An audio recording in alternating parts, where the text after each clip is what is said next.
And it was a great difficulty for me for a long time because I had retired from being a teacher.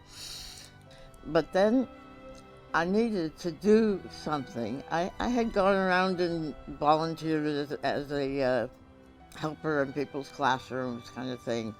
You know, I was doing little things like that, and it just didn't seem like, you know, what was my life for? I wasn't having any really good feeling about what I was doing, you know, not enough, okay?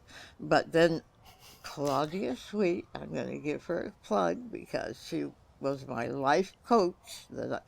But I went weekly and talked to her, and I figured out what I wanted to do and what I could do.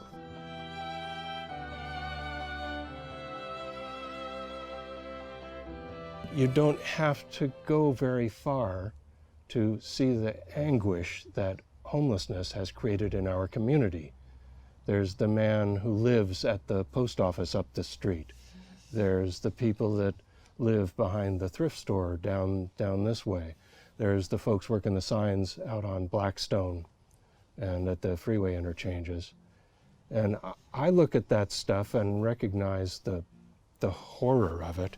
And so I go home and maybe I write another check to the Central California Food Bank or Poverello House, or might even drop an email to my city councilman and ask for some focus on the thing.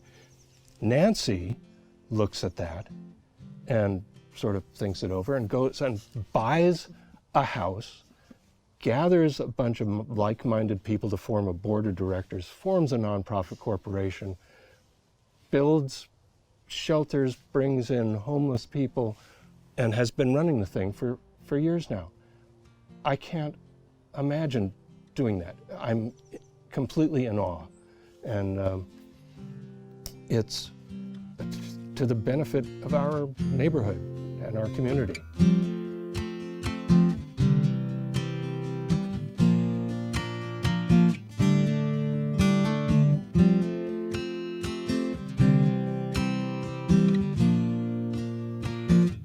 I'd gone to meetings with people like Art Dyson who were working on the homeless problem, but they talked a lot. And they kept talking a lot, and I kept getting more and more frustrated with all this talk a lot. So I started looking for property. I liked every property I saw, but I was involved a little bit with Art Dyson, and he had a vision of helping the homeless and of building shelters that were really special for them. And so I would bring the properties to him, and he would say something like, well, how are they going to get to the grocery store, you know, to get what they need, or something like that, you know, something that showed me that I hadn't thought this through quite enough yet. But then I found the property that I ended up buying, and at first it was pending being sold to somebody else, and I thought, well, I've lost that. But then it came back on the market, it fell through, and I kind of snatched it up.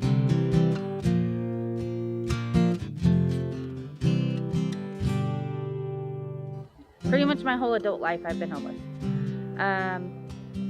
I have 5 kids whom I've lost 3 of them through CPS, but I've been able to reconnect with them since I stayed at the DEG. Before we found the DEG, nowhere else would help us because of our failure to reunite with our oldest 3 kids. Gosh, I was thinking to myself, wow, this is right off the edge. How can this work? But you know. Everybody thought that to me. Yeah. But she got hooked up with Art Dyson, is a well-respected guy, so that was a big plus. And bringing in some of the other folks that were brought in, Nancy turned this crazy thing into a really legit enterprise. And for me, you know, sitting next door, kind of watching this getting periodic reports here and there. Pretty impressive.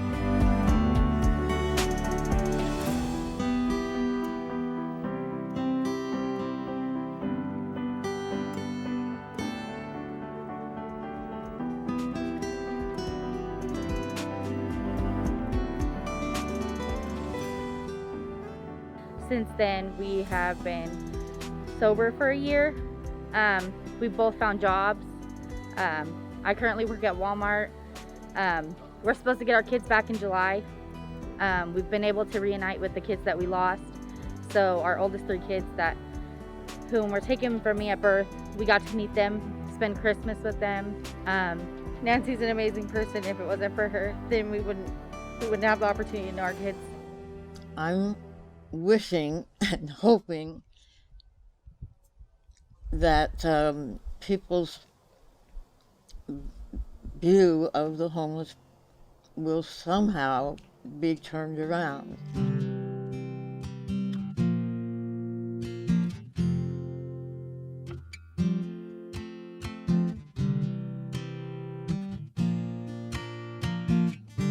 Nancy, I'm overjoyed to be able to present you with this Valley PBS Neighborhood Trolley Award for the tremendous, unbelievable work that you've done with the homeless folks and the Dakota Eco Garden.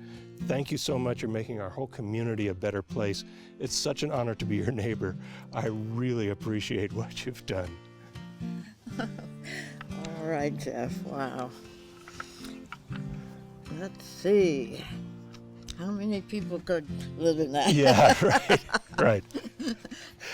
But that's going to have a place of honor in my living room, you know. Over the years, actually, it's been a long time since I've got any kind of award. But I did used to get a plaque now and then, and get to speak in front of a group of people and things like that. People have come and they have worked and they have helped and they have donated. It has no government funds. It's totally supported by the community, by donors. And so this represents a lot of work and money from a lot of people, not just me. So they all should be able to see it. Hey, that's a wonderful thing right there.